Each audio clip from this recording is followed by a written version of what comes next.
This is Fulcrum, and let's get into the controversy. So, people on the internet are mad again today about what Leslye Headland said, the showrunner and director of The Acolyte, what she said about George Lucas from an interview from about 4 years ago. I think it was like 2019 or something like that. This was, of course, brought up back then, but it has come up again now because people need something to be mad about. Before we get too far, let's give it a listen. Star Wars, like the idea that like that only came from George Lucas, that only George Lucas holds the key for what we understand to be Star Wars is just untrue.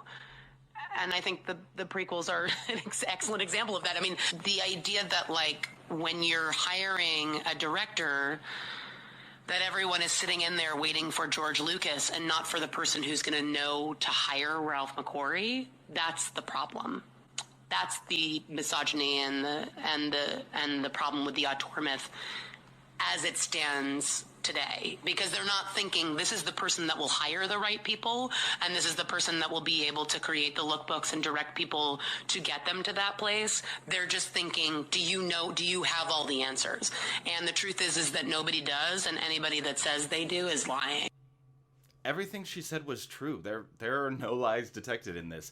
And she's not hating on George, and that's what people are trying to say, is that, oh, she's hating on George Lucas. How dare she say this about the person who created Star Wars? But let's get into it. Let's get into what she actually said. Now, first of all, let's talk about misogyny, because the entire film industry has always had that. That's nothing new. Like everything from the writing to the back end of producing and directing. It's always had that. Now, Star Wars has always had that. Carrie Fisher talked about it constantly. This is nothing new. George Lucas told her that she can't wear a bra because there's no underwear in space. Now, nobody else got that note, just Carrie. Speaking of which, there is only one female character for each of the trilogies, one female character lead. Now, in the original trilogy, we see Aunt Beru and Mon Mothma for like a few seconds, like barely anything. But there's one female character lead for that entire like 6 movies. That's all we get. And what is that female character story arc for each of those?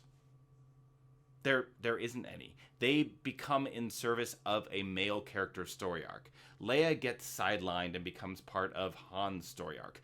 Padme gets sidelined and becomes a part of Anakin's story arc. What does Padme do in Revenge of the Sith? Padme is there for Anakin. Now, these are amazing characters, and they have become amazing characters both because of the actresses that portrayed them and in the other books and animation as well. But they became great in spite of George Lucas. George Lucas is not good at writing a female character. But that misogyny has always been there. And it's a matter of recognizing that and being able to move forward with it. And of course, people are like, well, George created or helped create Ahsoka. Ahsoka was created for Anakin, to be Anakin's Padawan, for Anakin's story arc. Now, because of everybody else that helped create the show and helped write the show, like Dave Filoni and others, Ahsoka became a great character. But that was not the original intent. And speaking of other people, is that George Lucas was never the sole creator of Star Wars. George Lucas was the original person with the original idea that helped with the world building, created that world building, but there are a lot of people that went into that storytelling. A lot of people that helped steer the story in different directions. A lot of people that were brought in to rewrite George's dialogue, to the people in the writer's room to take the story in particular directions. If it was just left to George, the original trilogy would have ended up very different. There were a lot of people there to say, this is good, George, and this is bad. So there were people that told him no, and the people that helped reshape when it came to the editing. His wife, Marcia Lucas, was instrumental in a lot of the ideas in the original trilogy, but wasn't just that. It was the other producers, it was the other writers. And so when we talk about George Lucas, we put him on a pedestal and basically create him as a deity. Like, he's the end-all be-all of Star Wars. He's the only person that knows anything about Star Wars, and we should only look to George for these things. That is the issue that Leslye is talking about. Now, here's something to remind us of the past and of history. The Phantom Menace. The Phantom Menace, when it came out, these are the Rotten Tomato scores now.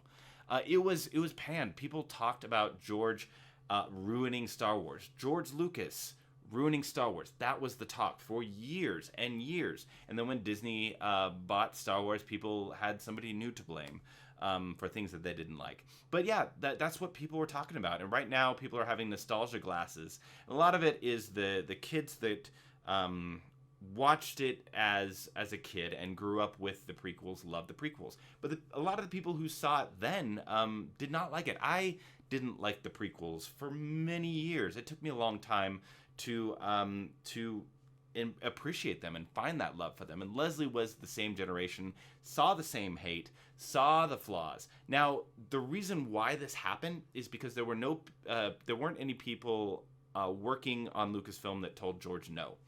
It was a lot of yes, George.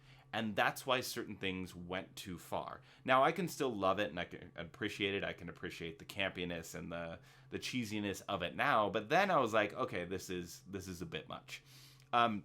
So the people with nostalgia glasses now are looking at the prequels like they're gold, like they didn't have any flaws. But that is simply not the case and not true. So George isn't the end-all be-all. Like, George isn't good at directing actors, which is why you get mediocre performances from some amazing actors and actresses.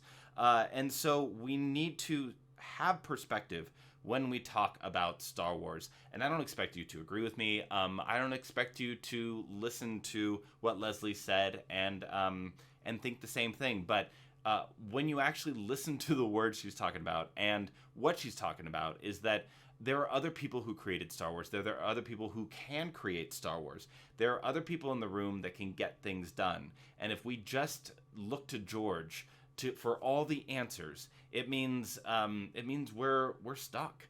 It means that we will never move forward. We will never evolve. There will never be anything new. But we need new stories. We need new storytelling. We need new people to come in. That's why we love Dave Filoni, because Dave Filoni came in, learned what Star Wars was, and has taken off with it. We get projects like The Mandalorian and Andor. We got things like Rogue One, and those were all because of new people coming in with new ideas. It wasn't always George. And a lot of people are saying, well, George would have made better sequels. This is proof that that is not necessarily the case. George Lucas isn't everything. I love George. I will adore George for the rest of time. I would love to just sit down with him and geek out about him, Star Wars with him, just sitting down, just listening to how he talks about the balance of the Force. I think that's fantastic. But other people also create Star Wars. Other people have the great ideas that can make this world fantastic. And I don't need to watch that Rotten Tomato anymore. Let's go back to Leslye. There we go.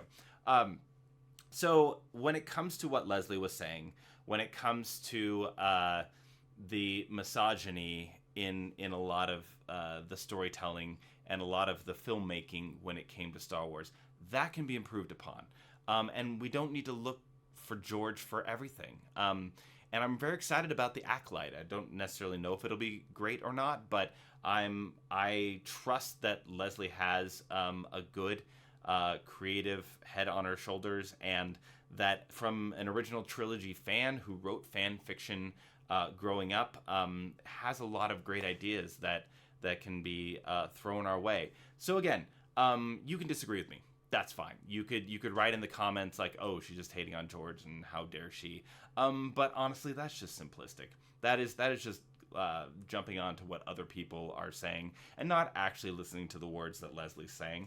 I'm gonna be honest that it's just rage tweeting for the sake of rage tweeting, because you need something to be upset about when the show isn't even out, and nothing she said was dishonest. Everything she said was honest. I liked Russian Doll. I watched the first season. I enjoyed it, so I hope that The Acolyte has something new to bring. But Let me know what you think in the comments, good or bad. But listen to what Leslye said again and think of it on the perspectives that we talked about here, because when you listen to it, it's not all that bad. But anyway, I will be on here every once in a while talking about things like this, but also going back to like lore and balance of the Force and fun things in Star Wars. But thank you for listening to me rant for a little bit, and this is Fulcrum saying, Fulcrum out.